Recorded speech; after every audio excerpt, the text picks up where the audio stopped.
ಅಯ್ಯಯ್ಯೋ, ಹಳೆಯ ಘಟನೆಗಳನ್ನು ಈ ರೀತಿ ನಮ್ಮ ಪ್ರತಿಯೊಂದು ಬಗ್ಗೆ ಅಪಚಾರವನ್ನು ಕುತೂಹಲ ಆಗ್ತದಲ್ಲ. ಕೂಡಲೂ ಕೂಡದು ಅಂಥ ವಿಚಾರವನ್ನು ಎಣಿಸಲೇಬಾರದು. ಭಕ್ತರು ಶುದ್ಧೋಪಕ್ಕಾಗಿ ಆ ಕಡೆ ಗಮನವನ್ನು ಹರಿಸಲಾರೆ ನೀರನ್ನು ತೆಗೆದುಕೊಂಡು ಹೋಗುತ್ತಿರುತ್ತೆ.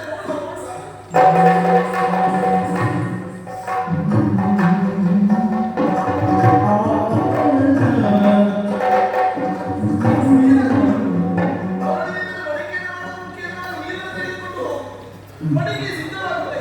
ಈ ಕಡೆ ಬೇಡ, ಆ ಕಡೆ ಪ್ರಯತ್ನ ಮಾಡ್ತೇನೆ.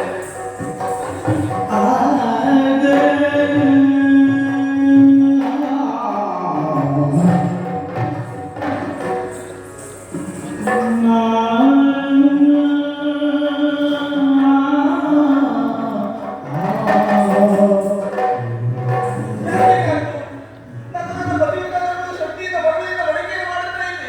ಆದರೆ ಈ ಸಂದರ್ಭದಲ್ಲಿ ಬಳಕೆಯನ್ನು ಮಾಡೋದಕ್ಕೆ ಸಾಧ್ಯವಾಗುತ್ತಾ ಇಲ್ಲ. ಅಯ್ಯೋ, ನನ್ನ ಮಗನೇ ಕಾಯ್ತಾ ಇರುವುದು. ಏನ್ ಮಾಡುದು? ಸಮಯ ಕಳೆಯುತ್ತಿದೆ. ಬಳಕೆ ಮಾಡೋದಕ್ಕೆ ಸಾಧ್ಯವಾಗುತ್ತಿಲ್ಲ. ಏನೇ ಆಗಬೇಕು ನನ್ನವರಲ್ಲಿ ವಿಚಾರವನ್ನು ಹೇಳ್ತೇನೆ.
ವ್ಯವಸ್ಥೆ ನಮ್ಮದಲ್ಲ.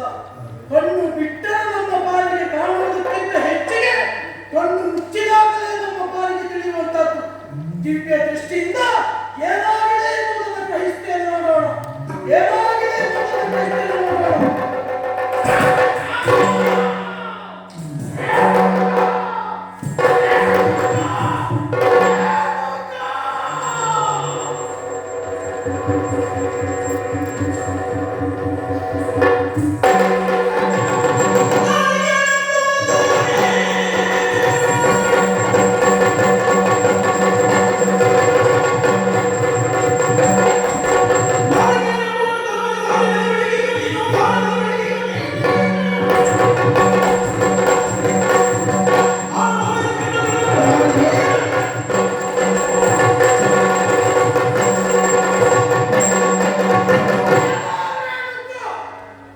ಪ್ರತಿ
ಅದೇ ಮರೆಯಾಗಿ ನೀ ವಿಷವೇ ಕುಡಿದು ಬಿಟ್ಟರೆ ಬೇರೆ ಎಂಥದ್ದಲ್ಲ ರೇ. ತಪ್ಪಾಯ್ತಲ್ಲ.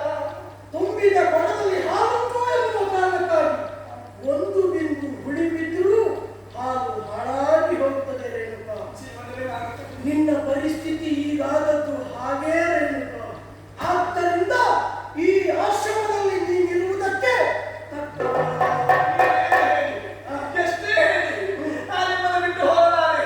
ಈ ಆಶ್ರಮವನ್ನು ಬಿಟ್ಟು ನಾನು ಹೋಗಲಾರೆ. ಹೋಗದೆ ಹೋಗಿ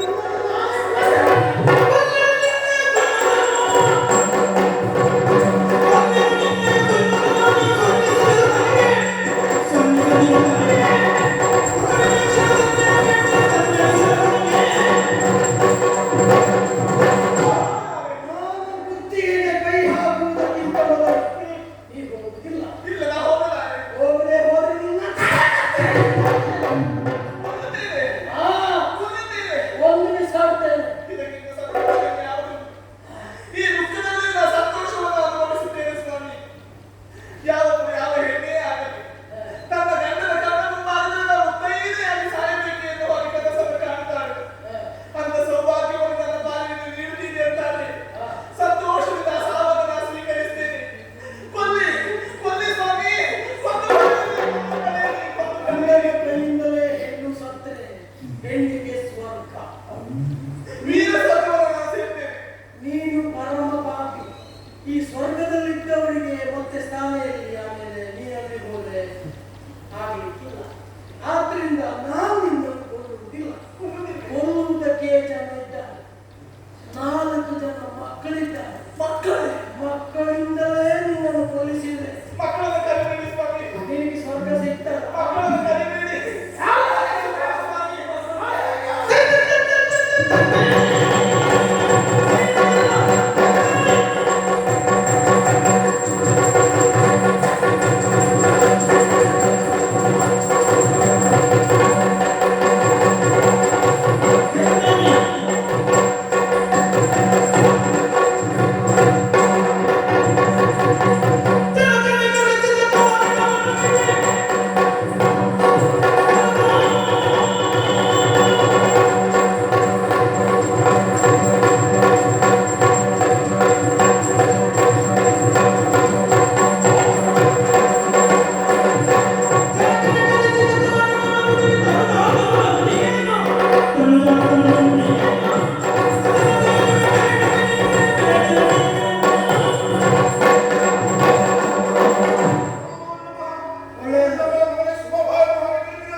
ಅಲ್ಲಿ ಕಾಣುತ್ತಾ ಇರುವವಳು ಯಾರು?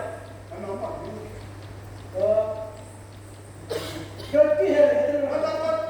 ನಿನ್ನಮ್ಮ ರೇಣುಕಿ. ಕೋಲ್ ಕಾಣ್ತಾ ಇರಬೇಕು. ತಗೊಳ್ಬಾರ್ದು.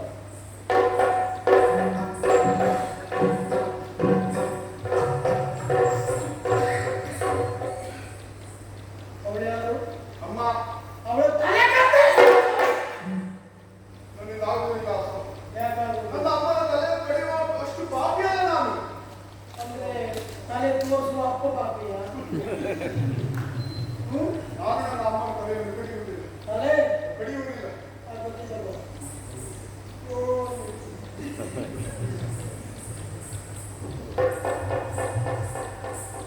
ಈ ವರ್ಷ ನಿಮಗೆ ಇಷ್ಟೇ ಸಾಕು.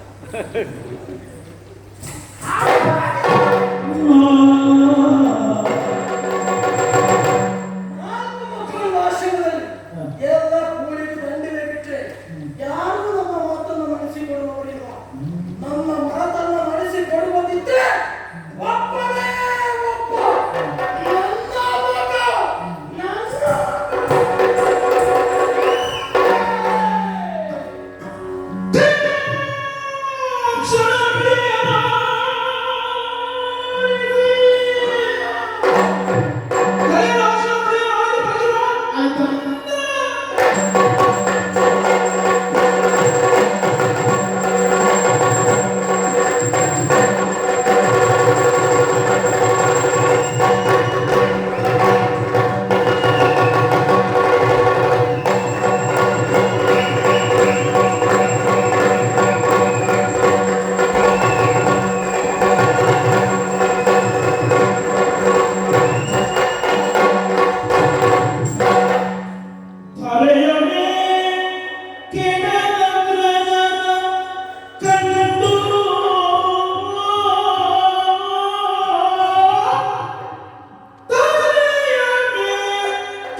ದುಃಖದಿಂದಿರುವ ಮಾತೆಯ ನೋಡು ಮರುಗೆ ಮನದೊಳಗೆ ದುಃಖದಿಂದಿರುವ ಮಾತೆಯ ನೋಡಿ ಮರುಗೆ ಮನದೊಳಗೆ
ನುಡಿಯುವುದಿನ್ನೇನು ಮಾತನೇ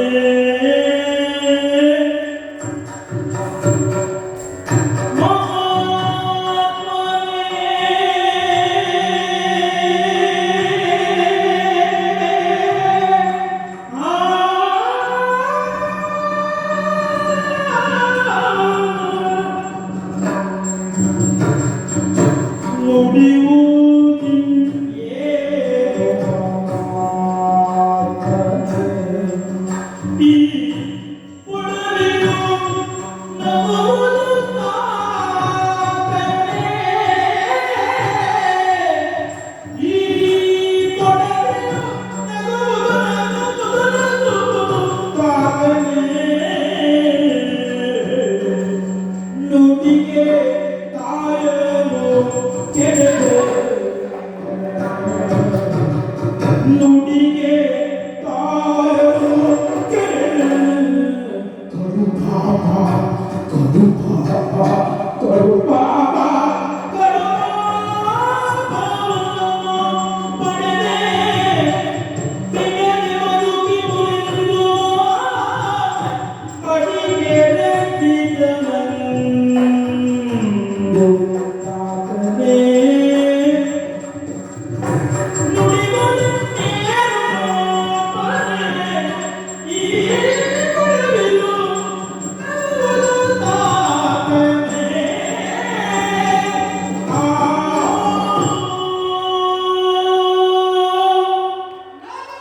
ಕಾರ್ಯ ಅದು ಘನಕಾರ್ಯ ಘನಕಾರ್ಯ ನೀವು ಮೆಚ್ಚುತ್ತೀರಿ ಸರಿ ಮಗ ನಾನು ಮಾಡಿದ ಕಾರ್ಯದಿಂದ ಪ್ರಸನ್ನರಾಗಿದ್ದೀರಿ ನೀವು. ಮೆಚ್ಚಿ ಒಲಿದು 3 ವರವನ್ನು ಕೊಡುವುದಕ್ಕೆ ಮುಂದಾಗಿದ್ದೀರಿ ಬೇಕಾದದನ್ನು ಕೇಳಿ ಯಾರಿಗಾಗಿ ಪಡೆಯಲಿ ಯಾವ ಪುರುಷಾರ್ಥಕ್ಕಾಗಿ ನಿಮ್ಮವರನ್ನು ನಾನು ಸದ್ವಿನಿಯೋಗ ಪಡಿಸಿಕೊಳ್ಳಲಿ. ಅಂದ್ರೆ ನಿಮ್ಮ ಮಾತನ್ನು ಈಡೇರಿಸಬೇಕೆಂಬ ಒಂದೇ ಒಂದು ಉದ್ದೇಶಕ್ಕೆ ಸಿಕ್ಕಿನ ಕೈಗೆ ಬುದ್ಧಿಯನ್ನು ಕೊಟ್ಟೆ ವಿವೇಕವನ್ನು ಕಾಣಿಸಿಕೊಂಡೆ ನನ್ನ ಒಡಲ ವಾರದಿಯಾದ ತಾಯಿಯ ತಾಯಿಯನ್ನು ಕಲಿತೆ ಎಂತ ದುಷ್ಟ ಮಕ್ಕಳಾದ ಎಂತ ತಾಯಿಯ ತಲೆಗಳೆಯುವ ಹೇಳಿಕೆ ಮುಂದಾಗ್ತಾರ ನಾನು ಮಾಡ್ತೇನೆ ಪ್ರಪಂಚವೇ ಕೈ ತಟ್ಟಿ ನಗೆಯಾಡುವ ಸ್ಥಳದಲ್ಲಿ ನಾನು ಬಂದಿದ್ದೇನೆ ಗಂಡವರು ಕೊಂಡೆ ಹುಡುಗಿಗೆ ಎದುರು ಹಾಕಬೇಕಾದಂತ ಈಗ ಸ್ಥಿತಿಗೆ ನಾನು ಬಂದಿದ್ದಾನೆ ಏನ್ ನನ್ನಂತ ಪಾಪಿ ಮತ್ತೊಬ್ಬರಿಲ್ಲ ನನ್ನಂತ ಪಾಪಿಯ ಮತ್ತೊಬ್ಬರಿಲ್ಲ ನೀವು ಕೊಟ್ಟಿದ್ದ ವರವನ್ನು ಸದ್ವಿನಿಯೋಗ ಪಡಿಸಿಕೊಳ್ಳುತ್ತೇನೆ ನೋಡಲಿ ಅಣ್ಣಂದಿರು ಅಳಿದು ಬಿಟ್ಟಿದ್ದಾರೆ ಪ್ರಪಂಚದಲ್ಲಿ ಒಡನಾಡಿಗಳನ್ನು ಸಂಪಾದಿಸಬಹುದು ಹೊಸ ಹುಟ್ಟಿದವರನ್ನು ಸಂಪಾದಿಸಬೇಕು ಅಂತಾದರೆ ಪೂರ್ವ ಜನ್ಮದ ಪುಣ್ಯ ಬೇಕು ಎಂಬುದಾಗಿ ಪಾತ್ರರಾಗಿದ್ದಾರೆ ಖಂಡಿತ ನನ್ನ ಅಣ್ಣಂದಿರನ್ನು ಪಡೆದಿದ್ದೇನೆ ನನ್ನೊಟ್ಟಿಗೆ ಕಾರ್ಯಕ್ರಮ ಸೌಭಾಗ್ಯ ನನಗಿಲ್ಲ ಹೊಡೆದ ಅಣ್ಣಂದಿರನ್ನು ಮತ್ತೆ ಪುನಃ ಬದುಕಿಸಿಕೊಳ್ಳುವುದರ ದ್ವಾರ ಅವರ ಬದುಕನ್ನು ಉದ್ಧರಿಸಬೇಕು. ಯಾಕೆ ಮಗ ಬದುಕು ಸುಮ್ಮನೆ ಆಶ್ರಮದಲ್ಲಿ ಕೂಲಿಗೆ ತಂದ ಯಾವ ಕಾರ್ಯಕ್ಕೂ ಬಾರದೆ ಹೋದವರು ಬದುಕಿದ್ದೇನು ಪ್ರಯೋಜನ ಅಂತ ಸುಟ್ಟು ಬಿಡಿಸಿದ್ರು ಬೇರೆಯವರು ಕೇಳುವುದಲ್ಲ ಅಲ್ಲಿನಂತ ಅವರು ಮತ್ತೆ ಪುನಃ ಪುನರ್ಜನ್ಮ ಪಡೆದಾಗ ಹೊಸ ಬದುಕನ್ನು ಹೊಸ ಶಕ್ತಿಯನ್ನು ಪಡೆಯಲಿಕ್ಕೆ ಸಾಧ್ಯವಾಗಲಿಲ್ಲ. ಅದು ನಿಮ್ಮ ಪ್ರಭಾವದಿಂದ. ಹಾಗಾಗಿ ಅವರನ್ನು ಉಳಿಸಿಕೊಳ್ಳಿ ಬೆಳೆಸುವುದಕ್ಕೆ ಅವಕಾಶ ಮಾಡಿಕೊಳ್ಳಿ ಅಷ್ಟೇ ಅಲ್ಲ ನಾನು ಅವರನ್ನು ಬದುಕಿಸುವ ಕೆಲಸ ಮಾಡ್ತೇನೆ ಆದರೆ ನಮ್ಮ ಸಿಟ್ಟು ತಡೆಯುವವರಿಗೆ ಅವರು ನನ್ನೆದುರು ಬರಲಿಕ್ಕಿಲ್ಲ. ನೀರಿಗೆ ಬಾಂಕ್ ಗೊತ್ತಿಲ್ಲ ಅಷ್ಟಾಗಿದೆ ಗೊತ್ತಿಲ್ಲ. ಆದ್ರಿಂದ ನನ್ನ ಶಕ್ತಿಯಿಂದ ಅವರನ್ನು ಬದುಕಿಸ್ತೀನಿ.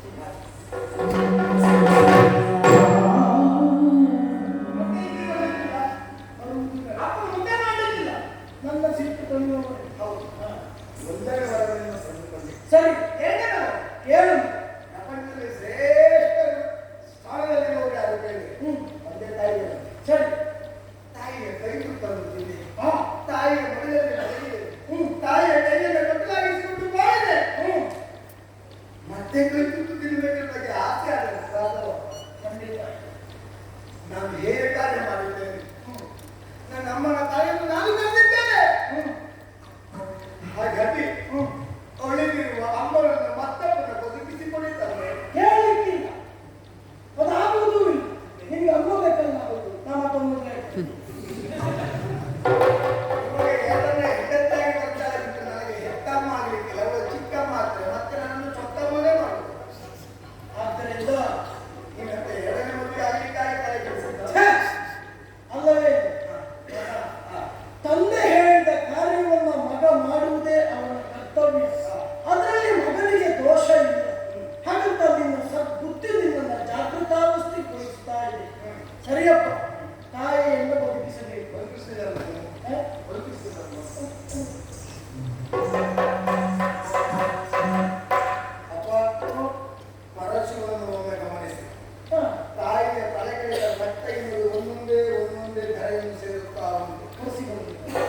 ನಾನು ಮತ್ತೆ ವಹಿಸ್ತೇನೆ. ಮತ್ತೆ ಒಂದು ಕೊಲೆ ಮಾಡಿದವನಿಗೆ ಎರಡು ಕೊಲೆ ಮಾಡುವುದು ಗೊತ್ತಲ್ಲ.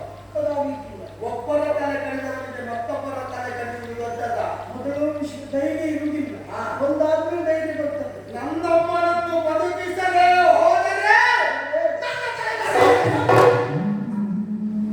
ಅಂತಹ ಕಾರ್ಯಕ್ರಮ ಮಾಡುವುದಿಲ್ಲ.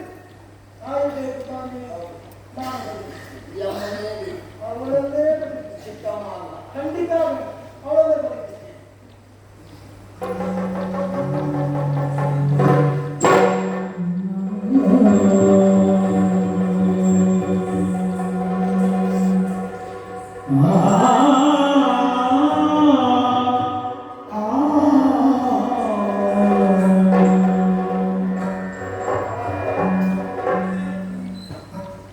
ಮನೆಗಿರುವವರು ಯಾರೇ ತಟ್ಟನೆ ಅಂತ ಎಚ್ಚರ ಮಾಡುತ್ತಾರೆ.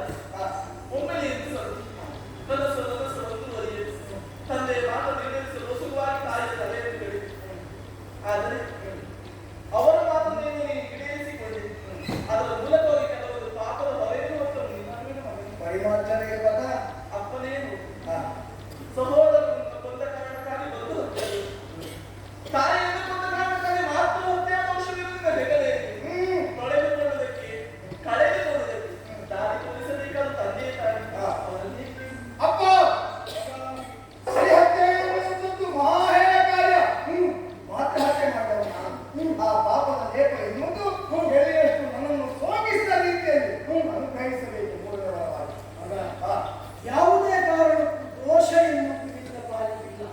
ಕಾರಣ ದೋಷ ತುಂಬಿದವಳು ಅವಳನ್ನು ಕೊಂದು ಪುನರ್ಜನ್ಮವನ್ನು ಪಡೆದ ಕಾರಣಕ್ಕಾಗಿ ಅವಳಲ್ಲಿರುವಂತಹ ದೋಷ ಎನ್ನುವುದು ನಿವಾರಣೆಯಾಗಿ ಹೋಗಿದೆ.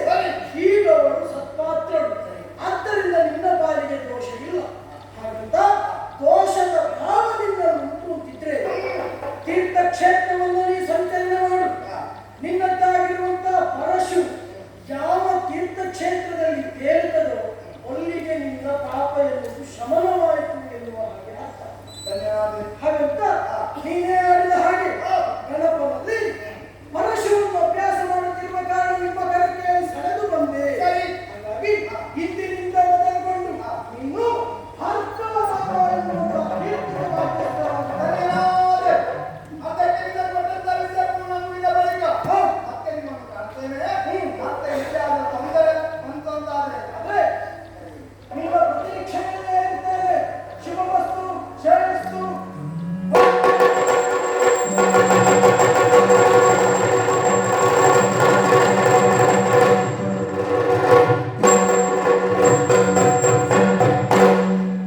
ಆಶ್ರಮದಿಂದ ಕೆಟ್ಟು ವಿದ್ಯಾರ್ಥಿಗಳೆಲ್ಲ ಕಂಗಾಲಾಗಿದ್ದಾರೆ.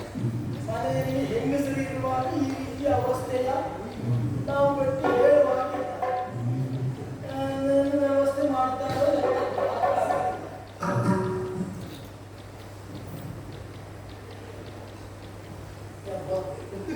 ಮಾತಾಡುವ ಹಾಗೆ ಇಲ್ಲ. ಸಿಟ್ಟು ಮಾಡ್ಕೊಂಡು ಅಷ್ಟೇ. ನಾಳೆ ದಿವಸ ಮಕ್ಕಳೆಲ್ಲ ಅಮ್ಮನನ್ನೇ ಕೇಳಿಬಿಟ್ಟು ನಾನು ಕೇಳಿದ್ದೆ ಇಲ್ಲ. ರೇಣುಕಾ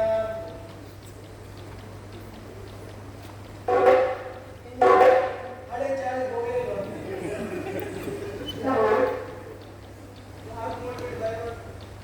ಈಗ ಸಿಟ್ಟಿದ್ರೆ ಸಿಟ್ಟು ಬಿಟ್ಟಿದ್ದೇನೆ. ಬಿಟ್ರ ಸಿಟ್ಟು ಬಿಟ್ಟಿದ್ದೇನೆ. ಸತ್ಯವಾಗಿ ಬೇರೆ ಬೇರೆ ಪ್ರಸಂಗ ಆಗ್ತದೆ. ಅದರಿಂದ ಸಿಟ್ಟು ಬಿಟ್ಟಿದ್ದೇನೆ. ಹಾಗಿದ್ರೆ ಒಪ್ಪಿಕೊಳ್ಳಬಹುದು. ಖಂಡಿತ ಒಪ್ಪಿಕೊಳ್ಳಬಹುದು.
ನಿನ್ನ ಅನಿವಾರ್ಯತೆ ನಮಗಿಲ್ಲವೇ ಇಲ್ಲ. ಹಾಗಾಗಿ ನಿನ್ನನ್ನು ಸಂಪೂರ್ಣ ಬಿಟ್ಟಿದ್ದೇವೆ. ಹೌದಾ? ಹೋಗಿ ಹೋಗಿ. ಆದ್ರೆ ನಿಮ್ಮ ಒಡಲು ಅಂತ ಹೇಳಿದ್ರೆ ಕರುಣೆಯ ಕಡಲು ಎಂದು ನಾನು ಚೆನ್ನಾಗಿ ಅರ್ಥೈಸಿಕೊಂಡೆ. ಸರಿ. ಹೌದಾ? ಒಂದು ಸಿಟ್ಟಿನಿಂದ ಆಶ್ರಮವೆಲ್ಲ ಮಲಿನವಾದದ್ದೇನೋ ಸತ್ಯ. ಇನ್ನು ಬೆಟ್ಟದ ಹಾಗೆ ಬಂದಂತ ಸಮಸ್ಯೆಯನ್ನು ಮುಂದಿನ ಹಾಗೆ ಕರಗಿ ಹೋಯಿತು. ಸರಿ. ಹೌದಾ? ಇಷ್ಟರವರೆಗೆ ಜಮದಗ್ನಿ ಇದ್ದ ರೀತಿ ಬೇರೆ, ಇನ್ನು ಮುಂದೆ ಪ್ರಪಂಚಕ್ಕೆ ಜಮದಗ್ನಿ ಇರುವ ರೀತಿ ಬೇರೆ. ನಮ್ಮ ದಾಂಪತ್ಯ ಜೀವನ ಎನ್ನುವುದು ಪ್ರತಿಯೊಬ್ಬ ದಂಪತಿಗಳಿಗೂ ಆದರ್ಶವಾಗಲಿ ಎನ್ನುವ ಹಾಗೆ ಆಶಿಸುತ್ತಾ ಮಠದ ವಿದ್ಯಾರ್ಥಿಗಳ ಬದುಕು ಎನ್ನುವುದು ನಾಳೆ ದಿವಸ ಉತ್ತುಂಗ ಶಿಖರಕ್ಕೆ ಏರುವಲ್ಲಿ ನಮ್ಮತ್ತಾಗಿರುವಂತಹ ನಿರ್ದೇಶನ ಹೀಗೆ ಮುಂದೆ ಸಾಗಲಿ ಎನ್ನುವ ಹಾಗೆ ಯೋಚಿಸುತ್ತಾ ನಮ್ಮನ್ನು ನಂಬಿರುವಂತಹ ಅಥವಾ ನಮಗಾಗಿ ನಿಂತಿರುವಂತಹ ಇವರೆಲ್ಲರಿಗೂ ಮಂಗಳಾಕರನ್ನು ಮಂಗಳವನ್ನು ಉಂಟು ಮಾಡಲಿ ಎನ್ನುವ ಹಾಗೆ ಅವರಲ್ಲಿ ಬೇಡುತ್ತಾ ಅದಕ್ಕೆ ಮಂಗಳವನ್ನು ಹಾಡುವಷ್ಟೇ. ಯೋಗ ಸಮಸ್ತ ಸುಖಿನೋ ಭವಂತು. ತಮ್ಮ ಮಂಗಳಾದಿ ಭವಂತು.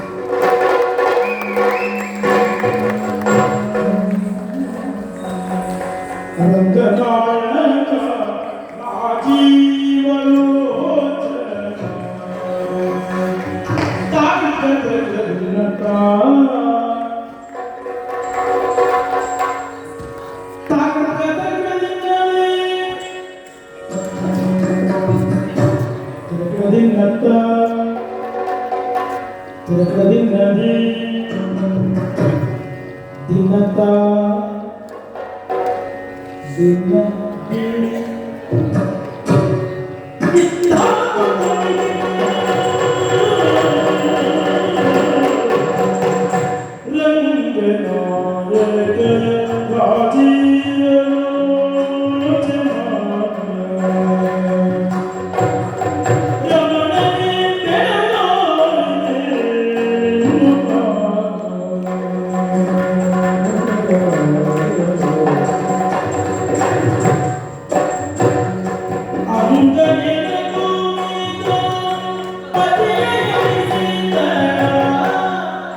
ಚಿಲಿಪಿಲಿ